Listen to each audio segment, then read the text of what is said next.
Okay, update. So, ito yung mga nagawa ko na. Na-fridge ko itong mga ulo na to. Pinalitan ko pala siya, instead of parchment paper, ginawa ko plastic wrap. Kasi usually sa Pilipinas, ginagamit natin is yung papel de hapon, manipis. Kaso yung parchment paper is sobrang kapal, para siyang kokomban. So, pag ibabalot mo na siya, ang tendency, parang hindi nadudurog yung pulburon. Kasi sobrang kapal niya. So, itong plastic, malapit siya sa nipis ng papel de hapon. So, ganyan lang siya. So, easy. Kasi nung tinry ko yung isa, yung parchment paper, nadudurog siya ng konti. Ayoko naman ng durog. So, ito na nagawa natin. Malamig na siya at natikman ko na napakasarap. So, babalutin natin lahat yan and that's it. Pag minalot na natin ito lahat, ilalagay muna natin sa fridge. Then, yun na. So, may homemade DIY palburo na tayo. Okay, sa measurement pala na ginamit ko lahat, 40 pieces ang nagawa ko. So, ang molder na ginamit ko is yung 1 tablespoon. 1 tablespoon yan. So, ito yung ginamit ko. Sa ganitong kalalaki. So, 40 pieces siya. So, yan. Gawa na tayo. Homemade palboron. Ilalagay ko sa comment section yung complete measurement. That's it. That's it. Palboron.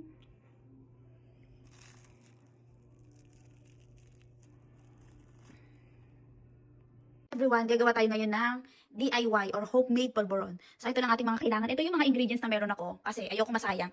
Kaya gagawin na natin. Ito yung all-purpose flour, 2 cups, and skim milk, 1 and a half, 1 cup of sugar, butter, kailangan yung butter is 1 cup, pero let's see, pag hindi pa siya parang nagmumold, dadagdagan natin siya konti-konti. Ito optional lang to, dark chocolate Hershey.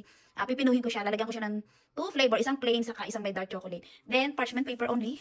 Yan lang ang meron ako. At ito yung wala akong pang-mold ng polvoron, so try natin to. Pag hindi, try tayo ng iba.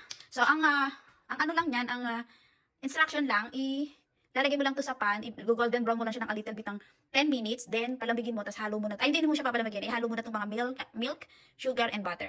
Then, i-mold natin. Okay? That's it. And guys, naka-medium heat, tapos continuous yung haluin, kasi huwag yung masusunog. Hindi masarap sa polvoron na masusunog. Kailangan ma-reach nyo lang yung brown-brown siya. Mausok-usok siya. Kailangan huwag yung bababayaan. Alam nyo naman ang kulay ng isang polvoron, di ba? Parang ganun na siya. So, I think 10 minutes is enough.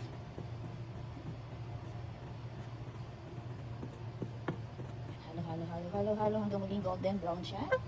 Not too much. Yung brown lang siya, not sobra. Okay, hinaan natin ng konti yung apoy para masarap. Then, haluin lang ng konti. Ayan, i-mix lang. Tapos mamaya i-strainer natin. I-mix well ha. Tapos isalain. Bago natin ilagay yung butter. Okay, i-mix ko muna siya ng todo-todo. So, ayan, sasalain ko siya ulit. Tapos, lalagay ko siya ng very low uli sa, para yung sugar naman matunaw ng konti. Okay. So, pangalawang ano na to? Strain. Pangalawang sala na to. Pwede namang hindi, pero ako gusto ko lang. Para very smooth. Lalo na pag yung sugar hindi masyadong powder. Okay. Tapos, hahatiin ko siya ng dalawa.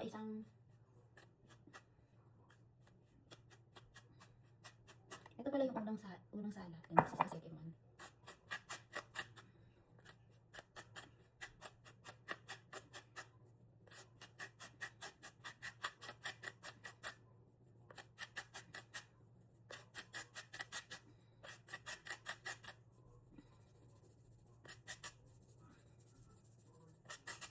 Okay.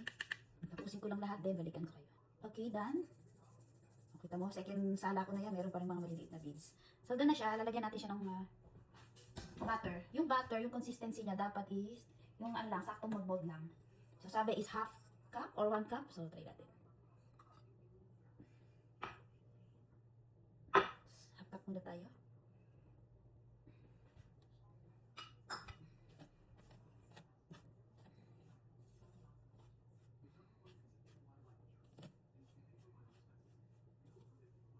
So, tinikman ko na rin yung tamis niya, sakto lang.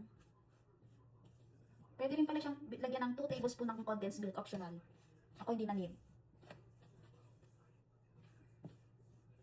So, kailangan siguro natin tamayin para yung buo-buo mawala bago natin dagdagan ng butter. So, pag tinda nyo, mag-gloves kayo. Dahil pag tinda nyo yun eh. So, ako, hindi ako nag-gloves pero gugas ang kamay. So, ano natin siya hanggang makuha ko yung gusto ko. Yung pag ginanyan mo, magmumold na siya. Hindi siya naghihiwalay-walay.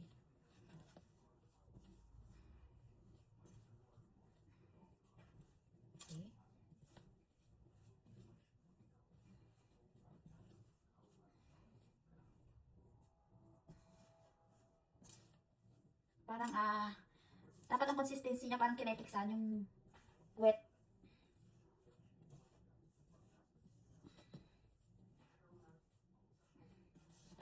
Ayan.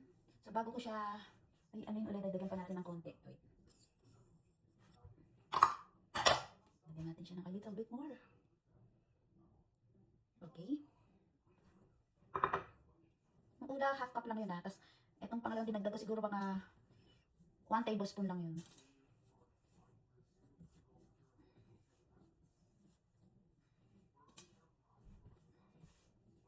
Gusto nyo nilagyan ng vanilla, pwede rin. Lagyan nyo ng matcha, pwede rin. Basta yung mga babagay na alam nyo. Pero gagawa lang tayo muna for the meantime ng plain and with dark chocolate.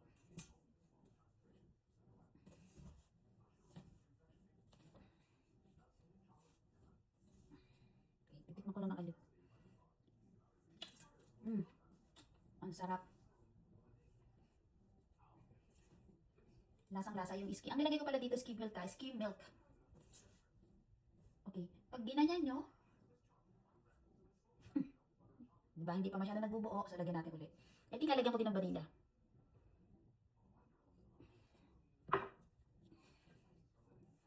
Konti lang, pang lasa.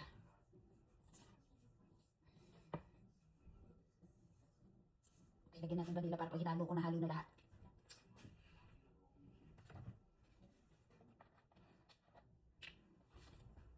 Konti lang. Yan, mga 1 teaspoon lang yon. Optional lang yan and this one is optional also, cinnamon sugar. Okay, done. Then mix well.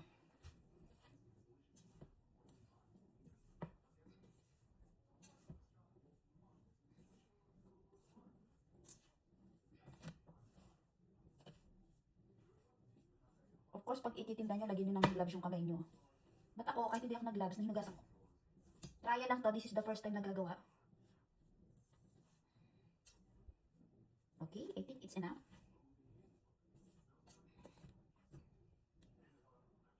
Okay, buo na siya. Okay. Okay, ayan. Ayan. Hinati in, ano ba? Hinati ko siya ng dalawa. Ito plain, as is. Tapos ito naman is may bits ng dark chocolate Hershey. Ginupit ko lang siya ng maliit. So, okay, ayan yung nagawa natin. Itong sa, puro plain. Ito naman puro dark chocolate. So, tuturuan ko lang kayo kung paano pag-molds. So, any kind na meron kayong mold, pang-molde. Ako kasi ito lang yung available ko. Pero kung meron kayong star, bilog. So, lalagyan nyo na lang ng plastic wrap. Then, ganyan.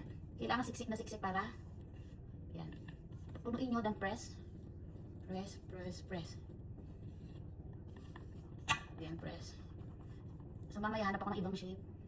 Kasi sa Pilipinas, may pang-mold tayo, di ba? Yung parang ginagano na lang. Eh, dito wala, so mag-DIY tayo. So, ayan, punuin ko lang. Kailangan may plastic wrap.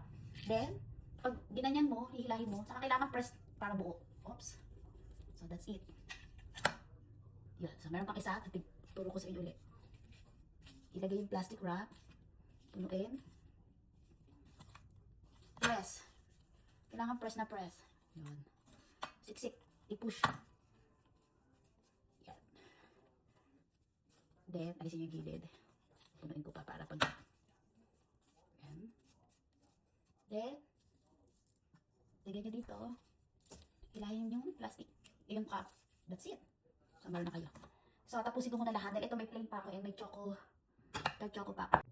Okay, update. So, ito yung mga nagawa ko na. Na-fridge ko itong mga una na to.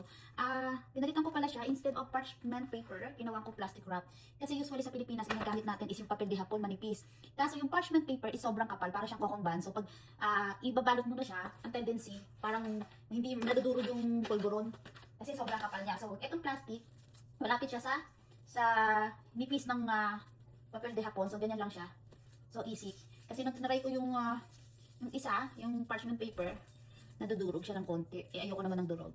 So, ito na nagawa natin. Malamig na siya. At natikman ko na napakasarap. So, babalutin natin lahat yan. And that's it. Pag minalot na natin ito lahat, ilalagay muna natin sa fridge. Then, yun na. So, may homemade DIY palburo na tayo.